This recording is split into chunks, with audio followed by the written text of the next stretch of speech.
Okay, तर आत्ता आपण बनवतोय एक हेल्दी रेसिपी, खजूर आणि ड्रायफ्रूट्सच्या वड्या. त्याच्यासाठी मी घेतलेत बिया काढलेले खजूर, 10 ते 15 अंजीर 1 तासापूर्वी पाण्यात भिजवून, पिस्ते घेतलेत आणि काजू बदाम आणि अक्रोड. आता हे उन्हाळा असल्यामुळं अक्रोड मी स्किप केलेले आहेत आणि ड्रायफ्रूट्स थोडेसे कमी घ्यायचे उन्हाळ्यामध्ये. हिवाळ्यामध्ये तुम्ही काजू बदाम अक्रोड पिस्तांचं प्रमाण वाढवू शकताय. आणि आपल्याला लागणार आहे थोडीशी खसखस आणि थोडंसं तूप. तर फर्स्ट मी काय केलं आहे, काजू आणि बदाम थोडेसे रोस्ट करून घ्यायचे, ते त्याच्यामधलं मॉइश्चर जाईल एवढंच, तूप न टाकता. त्याच पद्धतीने पिस्त्यांना पण थोडंसं 2-3 मिनिटं भाजून घ्यायचं आहे.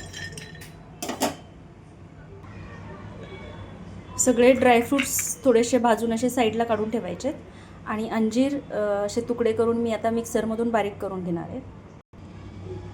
हे असे अंजीर बारीक करून झालेले आहेत. थोडंसं तूप आता कढईमध्ये टाकून हे अंजीर आपल्याला परतवून घ्यायच्यात. थोडंसं अगदी अर्धा चमचा तूप घालून हे अंजीर आता परतवून घेतोय आपण. हे तोपर्यंत परतवायचे जोपर्यंत ह्याच्यामधलं मॉइश्चर निघून जात नाही तोपर्यंत. साधारणतः एक 6 ते 7 मिनिटानंतर आपल्या लक्षात येतं की ह्याच्यातलं मॉइश्चर कमी झालेलं आहे आणि एकदम बारीक गॅसवरती ह्याला कंटिन्युअस असं परतत राहायचं आहे. एक 7-8 मिनिटानंतर मी आता ह्याला काढून घेते आहे आणि मीनवाईल मी जे आपण रोस्ट करून ठेवले होते ड्रायफ्रूट्स त्याला पण मिक्सरमधून बारीक करून घेणार आहे. ओके, आता आपण काय करतोय, थोडंसं तूप घालून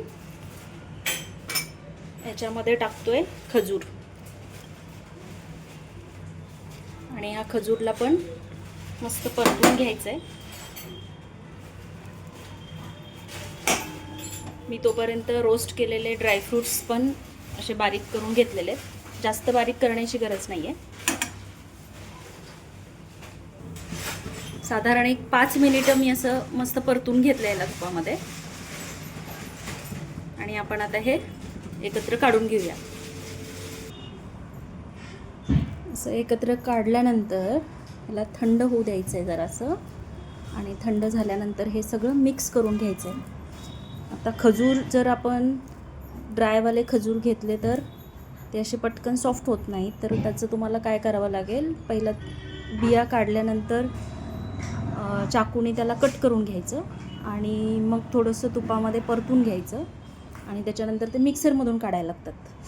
सो हे काम वाढतं म्हणून मी ह्यावेळेस असे सॉफ्टवाले खजूर घेतलेले आहेत, ज्यांच्या बिया काढल्या की लगेच आपण त्याला परतून घेतलं की झालं. ह्याला मिक्सरमधून काढायची गरज नाही लागत. आता हे थंड झालं आहे, सो ह्याला व्यवस्थित असं मळून घेऊया आपण.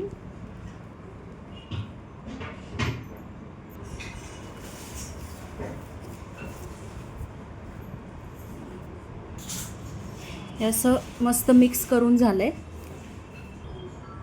मी आता त्या मोठ्या मिक्सरमधून असे 3 छोटे पार्ट करून घेतलेले आहेत, सो दॅट मला आता ह्याला रोल करायचं आहे.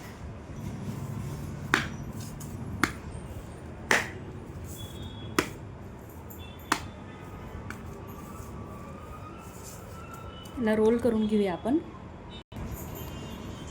असा रोल करून घ्यायचा व्यवस्थित आणि मग ह्याच्यावरती टाकायचे थोडीशी खसखस.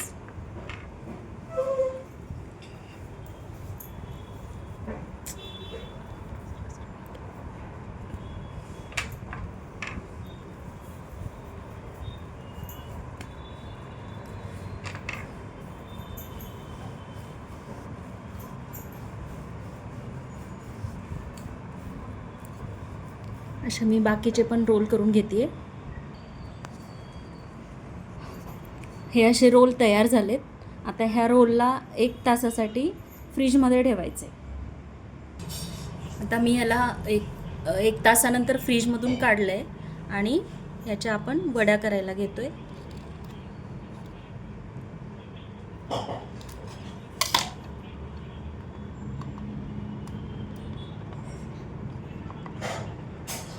अशा वड्या तयार करतोय आपण. आता ह्या अशा वड्या कट करून तुम्ही डब्यामध्ये ठेवू शकता. Okay, thank you.